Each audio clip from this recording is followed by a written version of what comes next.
On The Smart Life, we want to help you be happy and be healthy. And one sure way to stay happy and healthy is to protect your brain. That's right, your brain.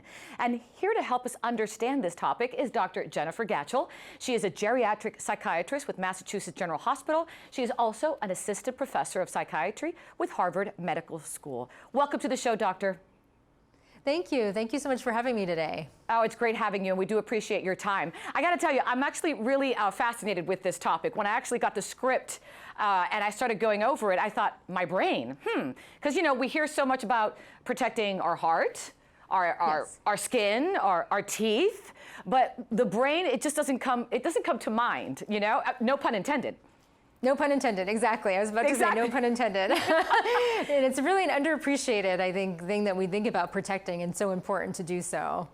Absolutely. And you actually have what I'm going to call some pillars of brain health that will help us protect our brain. And if our viewers haven't thought about it, I think it's great just to listen and kind of be educated of how much of an influence what we do in our lives can affect our brain. Is that correct? That's correct, yes. Okay, so let's first start with the first pillar that you sent me here, a mindful, healthy diet. We hear that a lot, but how do we incorporate that with our brain? Yes, so basically, so we want to think about, you know, again, kind of lifestyle factors such as what we eat, and diet choices is impacting our brain health. And this includes not only memory and thinking, but also our mood states and states of anxiety. So the one way that we can think about this is increasing data suggests that a Mediterranean type diet seems to be the most protective and preventative against longer term decline in memory and thinking and promotion of positive mood. So ways that we can incorporate this are kind of thinking about what might be components of a Mediterranean diet, such as green leafy vegetables, fish, foods that are rich in omega-3 fatty acids, nuts, and olive oil. So thinking about making those food choices and also having a very balanced diet. So I like to counsel patients that really not eating too much of any one type of food is a way to kind of try to introduce mindful and healthy eating. And I love how you brought up the fact of the brain with memory. I'm assuming it could also be impactful for future diseases as well. We can even get into the norepinephrine and serotonin in our brains. Yes. So obviously what we eat really does just affect all those neurons up there, right? Absolutely. So everything that we're taking in, not only our medications, but supplements, but also what we're taking in most of the time, which is food, has an amazing, you know, and a very important impact, more so than we might realize, on our memory and thinking, our levels of energy, and how we're feeling on any given day. So it's a very important and sometimes under-recognized aspect of what we can do to promote a healthy lifestyle and brain health. And we touched a little bit about the good foods. Obviously, then there would be some negative foods that would be a negative impact as well. Yes, that's correct. So, you know, again, increasing data suggests foods that are very sugary, that have a lot of processed materials. So basically, anything that would not kind of come from natural ingredients. So anything, if you can think of what we spoke a little bit about the Mediterranean diet, but things that you might think of as almost the opposite or counter of that. So sweets, you know, white breads.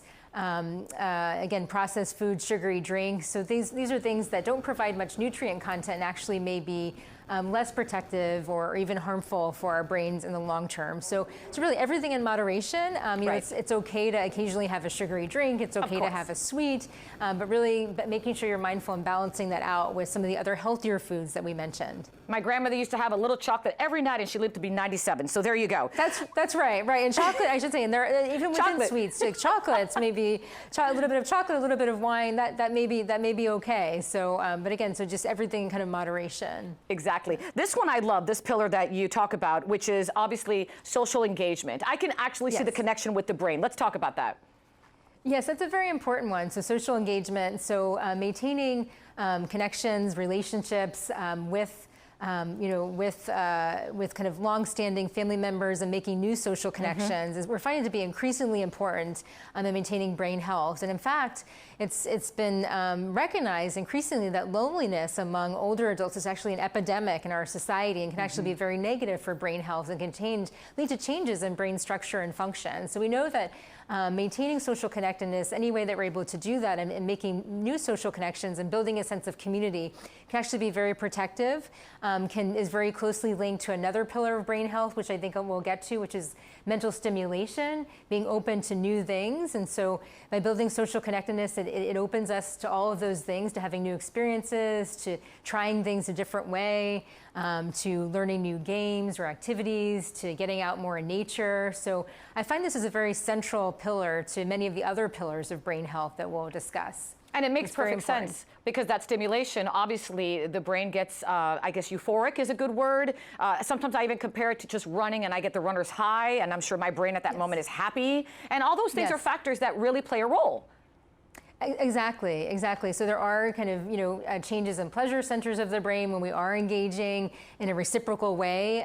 So again, it seems that, the interactions that may be the most meaningful and protective are those that are reciprocal. So any ways that you can kind of engage with someone and they engage back with you can perhaps be the most meaningful types of engagement. And you're right, it does kind of similar to, exercise or another type of activity. It can really lead to changes in our brain, structure and function over time. Absolutely. And it could be as simple as giving someone a hug and saying, I love you, and that can make all the difference in the world. Another pillar that I love is heart health. Now, we hear a lot about that. So tell me the connection between the heart, el corazón, and the brain.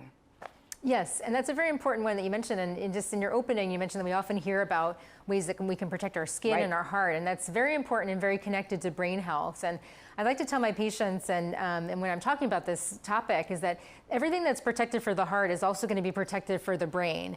So the same vessels that are feeding into our heart, that are allowing our heart to pump and be healthy, are the same vessels that are feeding into our brain. So our brain actually requires those vessels to receive blood and nutrients to survive so that the neurons are functioning in a healthy way.